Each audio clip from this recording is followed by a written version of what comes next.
Get ready for trending news and entertainment. This is Daily Flash with your hosts, Andrea Jackson and Mitch English.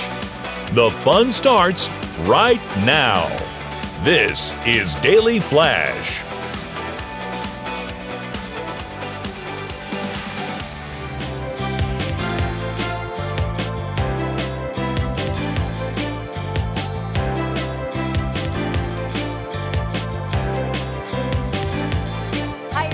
Andrea Jackson. And I am Mitch English, and we are welcoming you to Daily Flash, a very special edition of Daily Flash, of course, for Veterans Day. A big thank you to all those who have served, all those who will serve, and the sacrifice that they have all made to keep our country safe and free. Yes, and I wish there's more that we could do as Americans. Yes. We just wanted a dedicated day that say thank you for what you have done. And Matt actually has a very special connection to Veterans Day because a very popular war hero, if you will, Matt, right? Yeah, we'll bring it up later, but my great uncle was Jimmy Doolittle, who led the Doolittle raid 4 months after the Japanese attacked Pearl Harbor. He led the, if you saw the movie Pearl Harbor, it's who Alec Baldwin played. Very cool. Okay. So that's how that connection goes. But also, those of you veterans out there looking for any of the deals, because there's a lot going on, if you go to military.com, they have kind of a compilation of all the meals that you can get on deals today. Almost everywhere is offering something extra today. So go check out military.com,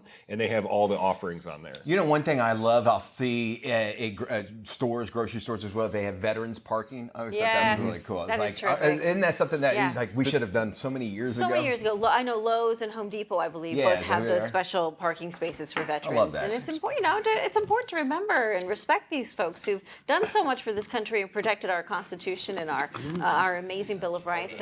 And you know what I could say, and hopefully this will veterans bring us together. And let me tell you why. Is because of the fact we just went through an election. Yep. These are people that fought for our freedom to be able to vote. Yes. No matter what side you're on. It is true. So you could thank a veteran for that. And a little history about Veterans Day is originally it originated as Armistice Day, which commemorated the armistice that ended World War I back on November 11th, 1918. And the term Veterans Day was first used in 1947 by World War II veteran Raymond Weeks, who organized a parade and other festivities to honor all veterans. Then we went to 1954, where Congress passed a bill to change the name from Armistice Day to Veterans Day.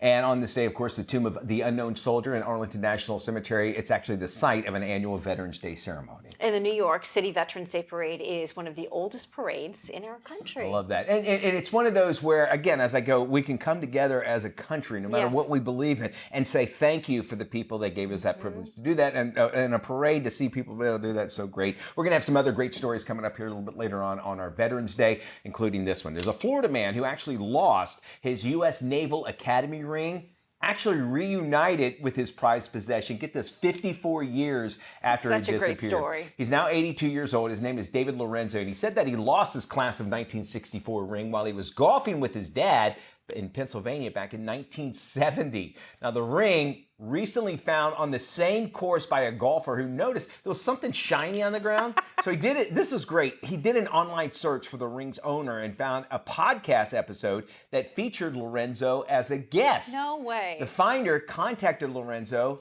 and flew to Pensacola, Florida to return his ring. That says he really wanted to make sure he got it. Wow. They met at the Naval Museum where Lorenzo, he now works as a volunteer. The vet actually joked with the crowd that the ring was able to survive combat, but not his golf game. Isn't that great? I'd love to see that somebody went up and out of his way, flew down to Pensacola to be able to do that. God bless the internet for that kind of a connection, right? That you're able to search and find that person and be able to reunite that man with his ring 54 years later. I love Just that. Terrific. Other stories and news that's happened around the country? Yeah, we're going to go to Idaho. This is really interesting. It is no longer providing COVID-19 vaccines to residents in 6 counties after a board decided to move in a, quote, different direction. The district is one of the first in the nation to stop giving COVID-19 vaccines and move away from any future mandates. Idaho joins Texas and Florida in sidelining the COVID vaccines over a number of concerns, including increased health risks. Texas has gone a step further by curbing most of the marketing for the controversial vaccine. Other health departments across the U.S. have also stopped offering the COVID vax because of the cost and also low demand. And if you didn't know there was a vaccine, whether you like it or not, why do you need to market it? Number one, which tells me, why are we marketing this? I mean, it took so many years for them to find cures for diseases, all right? And then we went through the pandemic, as we know, and this was a situation where, all right, we needed to find a cure, and now we're finding all kinds of problems. I know that the last round of COVID kind of messed with my eyesight a little bit, really? and I don't attribute that necessarily for the vaccine, but I am saying that we don't know what all this thing does. First off. Yeah. And there are so many people that are saying they never had it these side effects until after. And it's scary to find out what it is because we did not take those years and years and years. It was like, get the shot now, get the shot now. And there was a lot of people that they were chastised, if not villainized, for not taking it. People lost their jobs, they lost their money, some lost their homes. Like you said, they were vilified, embarrassed, called out on social media. You had everybody in what we like to term the mainstream or legacy media telling everybody, you need to do this or you're a threat to our country and everyone's health.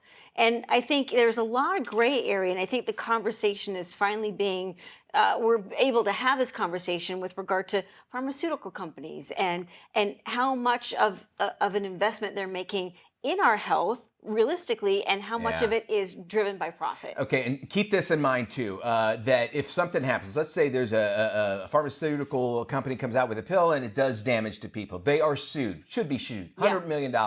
Drop in the bucket of how much money they've made. And I feel, and there's actually probably some proof right behind this, they know that going into it, it's like, we'll probably have to pay some fines, but we're gonna make so much money off this, it doesn't matter. Every other commercial on TV or the radio is some drug, and then you're right. and then it's some lady with a deep voice going, Papa Savic will kill you if you take this on a Thursday in November. Like what? Why would you take that? Right, when you listen to all the side effects that they list in these commercials, you're like, who on earth would put that in their body? And what's interesting is now that, a lot of these media outlets are making so much money off of pharmaceutical companies. Why would you? They're the main... It's the drug itself, if you think about it. They need it. They need that money just like this drug. I'm sorry to interrupt. No, and then you go to Europe where they don't allow any of those pharmaceutical commercials on their airwaves in Europe. They are not allowed to run any of those.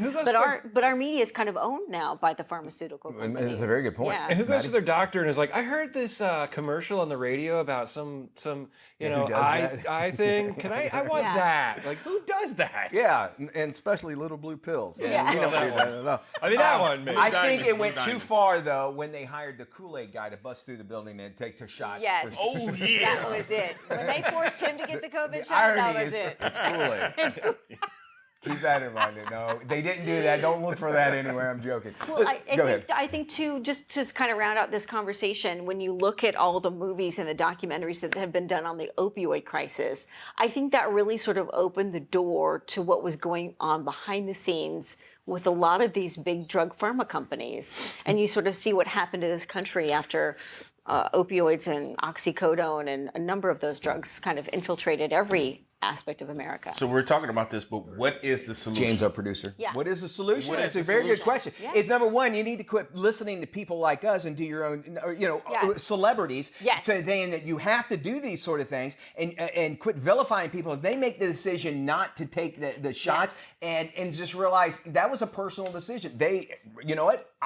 If I wouldn't have taken, I wouldn't have been able to travel. I wouldn't be able to do anything. They made sacrifices for it as well. We needed to find, and I don't 100% go after the government because we had to figure out a solution, as you said, and that was the solution at the time. But I didn't have to be forced to make it. I think it's also that's a great point, and I also think it questions there's one side that says, "Hey, my body, my choice," but then that same side also says, "It's not your body, it's not your choice. You have to take this." So I'm like, wait a second, I'm confused. Which side are you standing on? Because 4 years ago you were telling me I had no choice, and now you're running on my body, my choice. That's a very good point, and and I think it comes down to just do your research, do your homework, and a lot of people feel that they have. Just I don't need you to proselytize about it. Let me know about here's the facts of where it's at, and they guilted a lot of people into this. I really feel that way. You still see people wearing masks, yes. which and I have no problem with. Me I'm like they're doing something about it. Like I don't know if I want to get sick or give something. Right, and I think that's that's terrific. Like if you feel more comfortable, or like you said, if you're sick and you don't want to get other people sick, it's super smart. But then, to mask an infant baby, and force them to wear this mask and mask kids in school, it just sort of got to a point where it was lunacy. Forcing them, I think is the point. Yeah. All righty, we'd love to hear what you think about it. I'm sure this is just a light topic, but a very important day nevertheless. Yes. We still have more great stuff coming up. We'll be talking to veterans and where veterans can go to get some stuff. And Matt, we'll find out more about your legacy, if you will, of who followed you with the Doolittle raid and such. Yes, we like that saying, all gave some and some gave all. That's a great way to do it. So that is one thing to remember on this Veterans Day. Stay with Daily Flash. We'll be right back after this. Welcome back to Daily Flash. As we honor our veterans on this Veterans Day, we wanted to hear from a veteran to see what this day really means. So joining us right now to speak on the importance of what today is U.S. Navy veteran and Gulf War veteran, Angel Sepulveda. Thank you so much for joining us, Angel. Angel, good to see you. Glad to have you here, man. Yes. And I know that you are obviously a veteran here, and that almost every veteran I met, I don't want to say is modest about it, but they're like, there's a sense of pride that you have that comes with it. Can you explain a little bit what it means to you to be a veteran, that you served our nation? You know what? It means everything to me, and that it is this sense of service that we have. Yeah. Every veteran that you meet, you will never hear, "I regret going to war" or "I regret serving in the military." I think the sense of pride and community, it's really strong, and I'm very happy about having those values in me. We were talking while we were preparing for the segment, and you were saying when people say thank you for your service, it's one of those moments where is it something that you welcome, that you invite, that you like? Do you feel kind of awkward in that moment? It's something that I've learned to actually absorb and to take it positively, because before I used to think to myself, it's like, do they really understand what they're saying? Okay. What about if I'm having a PTSD drama or something like that it could trigger something when they say thank you for your service? No, but now I understand that it's actually them being grateful to us veterans for keeping our way of life. Would there be a better way of showing gratitude rather than saying thank you for your service? That might sound like an odd question, but valid. In being sensitive to those reactions. I think it's something that is already part of our culture. I don't think it's going to go away anytime soon. But I believe that we have to embrace it. We really have to embrace it, because people say it, one, because they have been educated about it, and some of them just saying because that's what everybody says. Yeah. But I'll take it. Any positivity, it is welcome in my world. Love that. Now, you are a Navy veteran. My dad was a Navy veteran, so we're best friends now, you and me. But why did you decide to enlist into the armed services and then the Navy specifically? You know what? I got a funny story about that. No one in my family comes from the military. I am like that first person, and my cousin Juan. But that's about it. It was really funny. I wanted before Generation X, at least that's right, Generation X. We couldn't wait to be 18 years old to be out of the house, right? We just wanted to be independent, no. So I was walking on a recruiter station with a friend of mine, and he looked at me and said, "Let's go in." So we take the test. I passed. He didn't. So I signed right away, and I went onto the Navy. I went, but it was the best decision that I can say today with confidence that it was sent from God. That's great to hear. I heard a discussion about this, which I thought was fascinating. When you look at certain countries, like Israel, for example, the military service is mandatory for people, and somebody was bringing up the topic about how they thought, what if we made some kind of service mandatory for everyone before they went on to college or in high school, because it creates such discipline and it creates such values for the people that go into it. And the person that was discussing it was saying, my son was kind of going off on the wrong track. Right. We sent him to the military. He came back a completely different person because of the discipline, because of the values. The discipline that you learn is for life. Yeah. No, and it's still today. I make my bed every day, military style.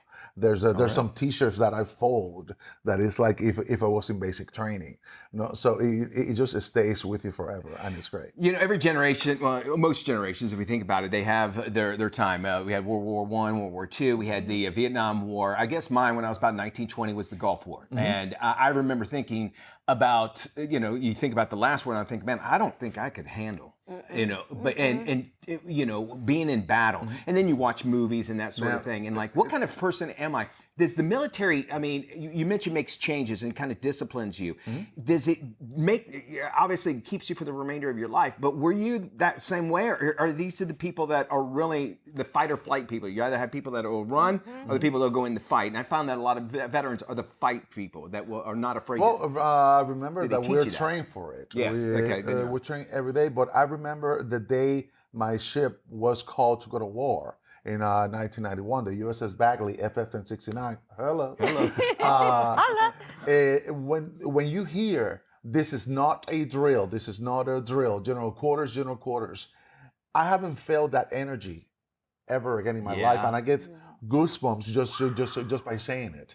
You have literally 30 seconds to put your suit, your biochemical, and all that. Wow. And some people are simply, it doesn't matter how much training you get, they're not born for it, And I got people that froze, that we had to slap, and then, hey, come on, man, react. Well, and it's the people that those are the leaders that help those ones that can't. No, you don't leave no man behind, and it's a unity and that sort of thing. Which brings me to when you go to the war and then you're coming back and getting back into civilian life. It's got to be difficult, no matter where you served or what you did, no matter what, because you don't have that discipline. Would you say that was probably one of the hardest things? It is difficult. It is difficult to reinsert yourself into day-to-day life, but it's doable.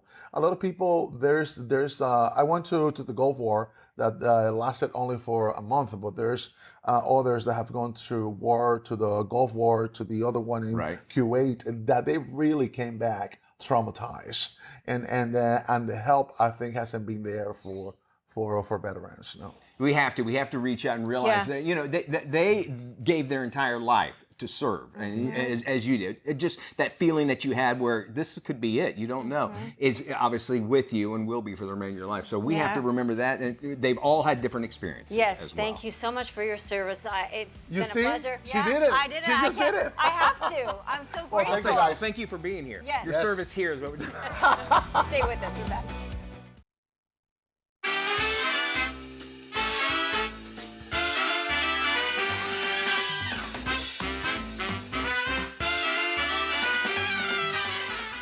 Hey everyone, welcome back to Daily Flash. Time for some real talk. This is where we break down Hollywood movies based or inspired by a true story to find out what is fact and what is fiction. Hence real talk, but it's spelled real because it's real because of movies. I woke up the other night and figured that out. I think Jackson's always thinking. This week we're actually taking a closer look at the Netflix movie. It's called Hitman. It stars Glenn Powell as Gary Johnson. My name is Gary Johnson, and I'm a fake hitman. I realized not everyone fantasized about the same hitman. Every sting operation was a performance. This is serious. I am in service business. And each arrest was like a standing ovation. Okay, Daniel Day. All right, now Powell stars as Gary Johnson. He's a fake hitman who actually works with local authorities to set up criminals. And the movie is actually inspired by the true story of a straight-laced professor who actually had a hidden talent for undercover work. In real life, though, Johnson spent a year in Vietnam, so he is a veteran, as a military police officer overseeing convoys. When Gary returned to the U.S., he used the GI Bill to pursue a career in law enforcement as well. My understanding, he taught a little bit of human sexuality as a professor, believe it or not, and psychology kind of thing. But it was interesting, and he said it made it easier because such a taboo topic to be able to talk to people. Yeah, it's interesting. All right, let's talk first though with Powell's love interest in the movie. Gary meets Madison, who actually helps out getting out of at least an abusive relationship. Do I scare you? No. Remember the lady came in trying to have her husband killed that we let go? No, that he let go. Yeah, her husband was just found dead. I'm sorry, what happened? All right, now the love interest in the movie is totally fiction. Hitman is actually based on an article, just an article written back in 2001 by Skip Hollingsworth. In it, it actually mentions a woman who meets with Gary because she is actually scared to leave her husband. In reality, Gary did meet with her, but it didn't really go much further than just a conversation. Gary referred her to social services and helped and suggested that she go to a women's shelter for protection. And according to Skip, Gary was married and divorced in real life 3 times. Wow. But he actually never fell in love with an undercover target. Okay. Which is probably a good idea. Yeah. Probably not. right. I mean, when you meet on that, like, Yeah. what are you going to do to your husband? It's true. Probably not going to work. Skip and director Richard Linklater worked together on another movie. They actually co-wrote the screenplay for Bernie, starring Jack Black, Yeah, which is interesting another stuff. true story. Yeah, Really another cool. based on true story. What about his undercover work? The real life Gary Johnson worked in Houston, Texas in the late 90s. However, the movie takes place in present day New Orleans, with Gary taking on a number of disguises. Every sting operation was a performance. This is serious. I am in service business. And each arrest was like a standing ovation. Okay, Daniel Day. Gary Johnson was slightly more average looking than actor Glenn Powell. He did work part-time as a professor, but only 2 nights a week. His main job was working as a staff investigator for a DA's office in Texas. Most of his full-time job involved duplicating video and audio tapes for trials. Wow, not fun. No, however, Yeah. Gary did use a number of disguises during undercover work to help with more than 60 arrests. And Gary was described as the Laurence Olivier of the field by many who worked with him. Interesting. Yeah, and some say it was his average looks that actually made his disguises more convincing. And when asked what he did for a living, Gary would often tell the women he met at the neighborhood bar that he worked in HR. You make it very boring, and then people don't want to find out. I mean, if you look like, Glenn Powell, and you're like, maybe Yeah. something's going on. Exactly. Oh, the movie's main focus is on Gary's alternate life as a hired assassin. But did he really kill anyone? You do your part, and I'll do mine. Yes, ma'am. And after he's gone, I'll be in that big house, all alone. Big house. House. Gary was not an assassin, although Johnson was involved in more than 60 different arrests. He never really killed anyone. The end credits confirm this assassin part of the story was credited for Hollywood effect. However, his undercover persona did lead to a number of arrests involving would-be murderers. Many of the scenes in the movie are inspired by real cases, and Johnson was able to get confessions from a variety of people. The director did have a chance to meet with Gary as they were starting the pre-production on the movie. Sadly, Johnson passed away in 2022, so we never got a chance to see the story play out on the big screen. All right, and then I liked the movie. I thought it was cute. You weren't a huge fan of it? No, I just thought it was too quirky for me, and it was like, eh. I didn't know anything about it going in, and I love movies like that. Yeah. All righty. Now that is real talk. We're with Bridget, whose husband won't be home for months, and whose daughter is due any day. We're with Mike, who's leaving home to protect his family and yours.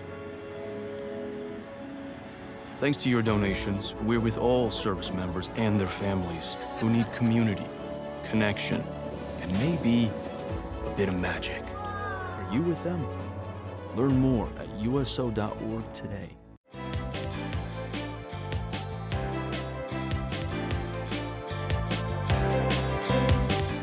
This is Daily Flash with your hosts, Andrea Jackson and Mitch English.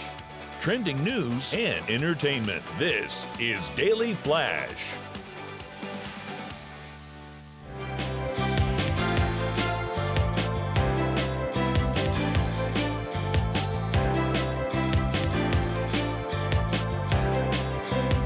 Hi, everybody. I am Mitch English. And I'm Andrea Jackson. This is Daily Flash, your source for trending news and entertainment on this very special Veterans Day. Yes, we wanted to take a day, set it aside to say thank you, especially for a climate that we've been through with a country divided somewhat as we went through the election, but to realize that there are people that kept us together and kept our country strong, and that, of course, is our veterans.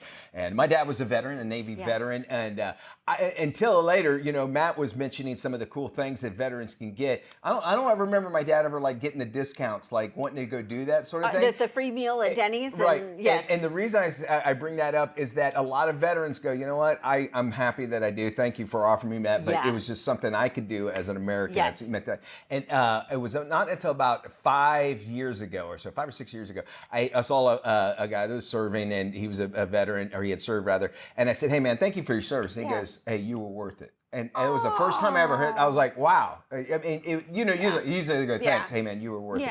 And I was like, that is the greatest response I ever heard. And it made me realize what they do. And these military folks give their lives for us. You don't know what's going on when they called to serve.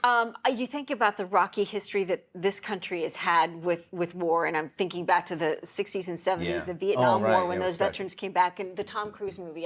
Born on the 4th of July. Yeah. And, the reaction that his character in that movie, based on a true story, received when he came home. It was almost like, we want nothing to do with you. It's disgraceful almost when you see that sort of thing, but it was the time. It was the time, right? And to be able to evolve and fast forward to this day where I think we have different perspective on that, I think is truly incredible. And every time I'm on an airplane and there's a veteran on there and they mention him or they give him an upgrade, I lose it. Hey, I can't. I think the veterans, when there's extra seats, which there hasn't really been that much, give it to them. I'm 100%. Fine with that 100%. Yes. And if I'm like on the list, I'm saying, no, if he's a veteran, I'm totally cool with that. Especially those serving too. I love doing that when they're in the fatigues. When you see that, absolutely. There's a lot of people doing great stuff for veterans. We have a great story here. A Florida man who lost his U.S. Naval Academy ring was reunited with his prized possession 54 years after it disappeared.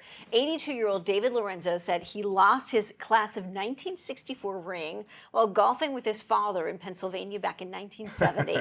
The ring was recently found on the same course by a golfer who noticed something shiny on the ground. He did an online search for the ring's owner and, unbelievable, found a podcast episode featuring Lorenzo as a guest. The finder contacted Lorenzo, flew to Pensacola, Florida to return his ring. They met at the Naval Museum where Lorenzo works as a volunteer. The vet joked with the crowd that the ring was able to survive combat, but not his golf game. I love it. Great sense I love of humor. that beard too, by the way. Yeah, right? Hey, up in the Panhandle of Florida, if you ever, a lot of people come to Florida for vacation, head up into the Panhandle. This particular museum that he works at is really fascinating. There's several of them around there, several different air bases around there as well, especially in Pensacola. So it really kind of gives you an inside look of what the equipment that they use, and I'm glad that they have museums like this, and because it's also a place for veterans to go feel like to kind of reminisce and go, I remember doing this and that sort of thing. Well, you and I both lived in San Diego. That's where I'm from, but San Diego has a huge naval base, Coronado, the aircraft carriers, everything that's stationed off there, and of course Miramar Naval Air Station was quite popular for a number of years, based on Top Gun. That was where the whole story was kind of inspired, and then of course Norfolk, Virginia. That's a huge. Norfolk is incredible. Yeah. The history in Norfolk, you just don't realize how much military history is there. And if you're really looking for some great military viewing, if you will, watch the TV show Pensacola. Which episode? Oh, I can't remember, but I was on it. Yes, I was. You thought I forgot that, didn't I? I knew that.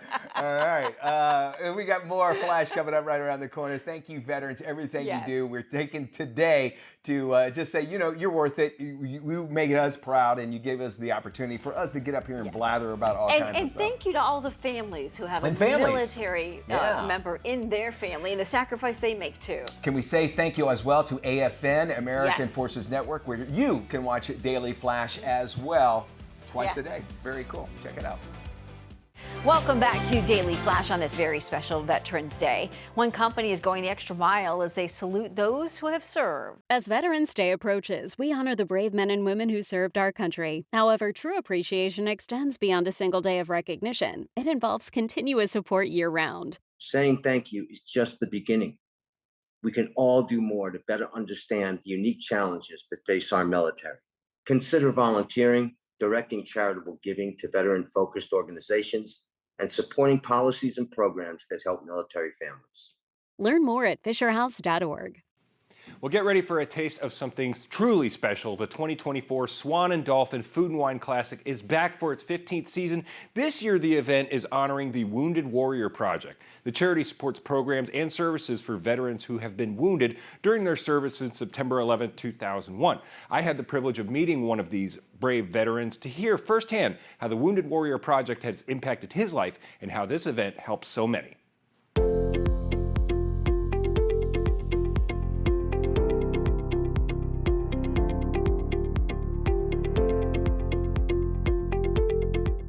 After a year serving in Iraq, flying air assault missions, I was on a training mission in Italy and suffered a serious malfunction with our aircraft. We spun and crashed and ended up killing 6 of the 11 on board.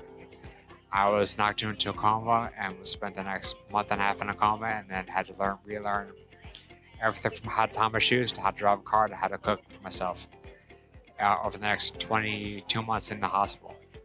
Wounded Warrior Project came to me with a backpack of toiletries and comfort items I needed and a milkshake. And they offered me a hand up to get back to where I could take care of myself again and take care of other warriors come behind me. The best thing that they did for me was they got me off the couch. They got me out of the house. They invited me to an event around town, and I thought, man, this is fun. Let's do more of this. And as I participated more, I felt the pieces of my life come together again. And as those pieces came together and solidified, I found a better way to reach out and a better way to help people more. And that in turn helped me. It's great to draw awareness, especially with a fun event like this that revolves around food and community. You can't have a community without food, and vice versa. People say, come to these events for the food, but they say, you know, my neighbor is an Iraq vet. He could benefit from this. Let's get him signed up. Or you know, my cousin does this stuff. Let's get them involved somehow. So it's that ripple effect that goes out to everywhere else. Yeah, truly an inspiring story and how he's trying to get the word out to help all those other veterans. Well, this is the 15th Swan and Dolphin Food and Wine Classic. It's an amazing event out there at the Walt Disney World Resort area, right by Epcot. Runs November 15th to the 16th. You can get your tickets at foodandwineclassic.com. They have 45 food dishes. It's the most ever, and 170 plus wine, beer, and spirit sampling. So make sure you go check it out and help the veterans, because some of the proceeds go to help support the Wounded Warriors Project. You know, listen, our veterans, they served our country, and now it's time for us to show veterans that we got your six. How, you ask? Well, through the universal language of food. We got some spots that you might want to check out. Today from 11 a.m. till 3 p.m., Logan's Roadhouse, veterans can actually enjoy a complimentary meal at participating locations, choosing from a very special menu. City Barbecue is going to give veterans and active U.S. military a free sandwich, one side, and a drink. Now, that offer is only valid in-store and for dine-in or carry-out as well. At Chili's, veterans and active duty military members get a free meal at all participating restaurants, available in restaurant only for select items. Military ID is required to redeem that offer. At Applebee's, veteran and active duty military receive a free meal from a select menu at participating locations. That's dine-in only. And you can check out Hooters. Being in that place is a gift itself, all right? Well, they got the food. Retired and active duty military present proof of service or a military ID with a purchase of a beverage. May also order one free meal from the Hooters Veterans Day menu. The offer is valid for dine-in only at participating locations. Thank you, veterans. Hey, welcome back to Daily Flash. I am Matt Doolittle. On this beautiful Veterans Day, I can't help but have a huge sense of pride. Not only did my dad, James Harold Doolittle, serve in the Navy as a sonar tech on a subship, and as he described, he went around the world going, hang on, here's something. It's his joke, not mine. But I've also got a great uncle with a similar name. That's right, General James Jimmy Harold Doolittle, known for breaking records with his coast-to-coast flights and inventing blind flying. Now that's navigating purely by instruments. Jimmy was a true aviation trailblazer. He earned the first U.S. doctorate in aeronautics from MIT, made the first cross-country flight in an Air Code DH.4, and even pulled off the first outside loop, a daring maneuver that cemented him as a fearless pilot. He also won a few flying races, way before Red Bull was doing it. But what he's best known for? The legendary Doolittle Raid during World War II, On April 18, 1942, just 4 months after Pearl Harbor was attacked, he led 16 B-25 bombers in a daring mission to strike Tokyo, launching them from the USS Hornet in the Pacific. It was a bold move that no one thought was possible, and while the damage was minimal, the morale boost to the U.S. was off the charts. He was promoted to general in 1985, a fitting tribute to a man who redefined courage. Now, he was also a test pilot, so that's just where some of the crazy comes from in the Doolittle name. There's even stories of him breaking his ankles and his legs, crashing planes, then walking over to another one, getting back in it and flying around. I mean, it's insane. And he actually sent a letter to my dad a few years later. I mean, the man was absolutely great. And I got to actually fly in a B-25 Marshall last year. Now, it's not one of the ones from the Doolittle raid because they were all destroyed, but it was one of the same ones that was used in the war. And I got to tell you, I'm 6'2". And if they had 5 guys in each of those planes running around with guns and everything, I don't know how they did it. It was absolutely tiny, loud, and terrifying. And for those guys to do that with 16 of those off the USS Hornet, and like I said earlier in the show, it was played by Alec Baldwin in the Pearl Harbor movie, but it didn't go exactly like that. Ben Affleck and Josh Hartnett were not on the planes. So, but it's an amazing story. If you get a chance, look it up online. Guys? It's so cool. I now see, as I look at that plane that you're standing in front of, why they call it a Hornet, and they had a gunner right at the very front of it. So you can imagine what that role was like, just seeing everything as you're flying around. Matt, what a great legacy that your family has with a great man as well. Thank you so much for sharing your story. Hey, you know, the USO, or the United Service Organizations, is actually a nonprofit organization that aims to strengthen the well-being of U.S. military service members and their families. They produce some thought-provoking questions that reveal the realities of military life and so much more, and we wanted to share with you. We observe today a celebration of freedom. The day America sets aside to honor millions of our finest heroes. They are the men and women who defend our country and preserve our peace and freedom. Each time our nation has called upon our citizens to serve, the best have come forward. Where do we get such brave young Americans? We can and should take the opportunity on this Veterans Day to remember their gift to us. Veterans know better than anyone else the price of freedom, for they've suffered the scars of war. All those who have served in America's uniform deserve the nation's thanks. Words could never express what the patriotism of generation after generation of American heroes means for the very soul of our nation. Because of you, America's best days are still to come. And with faith, freedom, and courage, there's no limit to what America can and will accomplish. The graves of young Americans who answered the call to service around the globe. They called to bear the burden, a struggle against the common enemies of man. United, there is little we cannot do. I miss most from home is the food. Definitely that. Sometimes a home-cooked meal is all you need, especially when sometimes you're sitting at the chow hall getting the same thing. What I've missed the most since I've been a Marine the last 14 years is just seeing my family every day. Being able to just walk over to the neighbor's house and say, hello, how's it going? You know, it's been a while. We grew up together. It's just really my family. Being around, you know, coming from being around them every day to not seeing them, it's a big change. And away from the people that you care about, and for some people, including myself, they're the reason why I joined. So being away from your reason for joining is gonna be a little difficult, but at the end of the day, you know, like I said before, you just gotta remember your reason to keep pushing.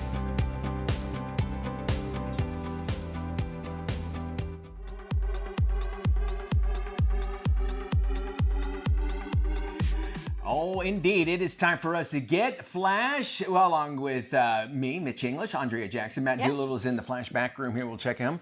We're going to get Flash. This is the time of the show where we get questions from you, the viewer, and then we just kind of dole out our advice. This is it. Each one of us sounds off, and we want you at home to go to our socials and leave your comments. Okay, guys, you ready? I think we are. Okay, should I get flashed for not supporting my sister who lied to her son about his biological father?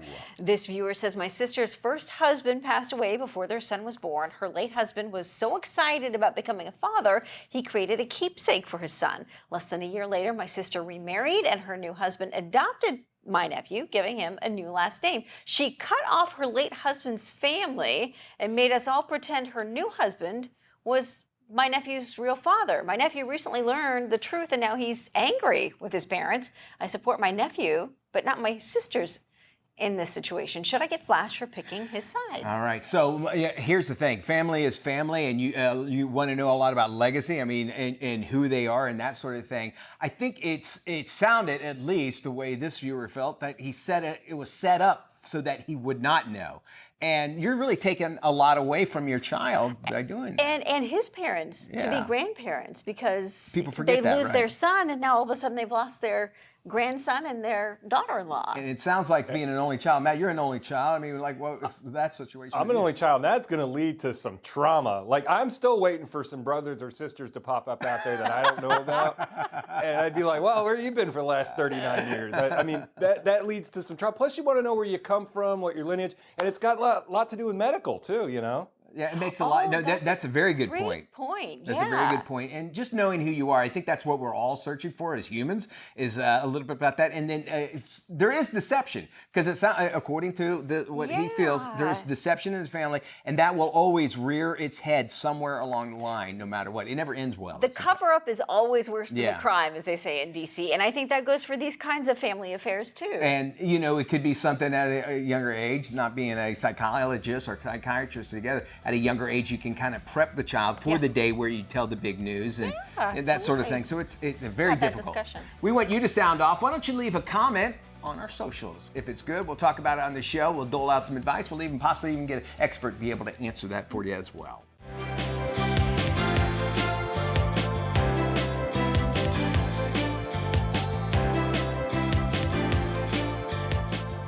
Welcome back to Daily Flash on this very special Veterans Day. We are joined by Angel Sepulveda, a Navy veteran who is joining us in studio. Great discussion earlier, wonderful interview. One of the things that we talked about is when it comes to Veterans Day, so many times people say, Happy Veterans Day. But when you think about what the day commemorates, it's not, I mean, it's more of an honor than a celebration. What's your take on that? My take is it is a day of celebration about our patriotism, about our country, about people who have served, and people who didn't make it to celebrate their lives, you know, and their loved ones. There's a little sadness on it, no, but I think if you embrace it and take it to a level of gratitude, because I'm also grateful that I served my country. You know, and that sense of pride, it's incredible. It is amazing. Every time you hear, and I'm proud to be an American, tears comes in my eyes. Because when you deploy and you're going to go to war, they play that song for you. Oh, really? Right? Really? To get you really pumped about being American. So for me, it is a celebration and a day of remembrance of those who didn't make it. But we celebrate their life as well. I think we as civilians, because we fall into that, we just automatically say, it's just create something like right now, what you're going to say to the next veteran you meet. Like, you know, hey, I just want to tell you I'm free because of what your sacrifice. Thank you. You know what I'm saying? And then it gives some thought, and I might also won't be a passing, say something that you would just say to somebody. I know that generally helps me in that sort of thing. And, you know, it is such a big deal that we have these veterans out here for our freedom in the greatest country in the world and be able to do that. When you are in other countries, as when you serve, what do those people in those countries? Obviously, they look at you differently and stuff, but it seems like they look up to you. Did you feel that? In other countries, it all depends what country. Obviously, right. That's a very good point. But like where you're serving. But I remember when I was based at Subic, at the Philippines, that was a huge base, and it was practically the economy of that country was the contracts for the base. So it all depends. Overall, the United States is welcome anywhere. It's still a great country. I don't know today, but it will be. And I'm free because of your sacrifice. Yes. Thank you so much, for guys. joining us for Angel. that. So good to have you Thank you, on. veterans. Thank you, veterans. We appreciate you. Yeah.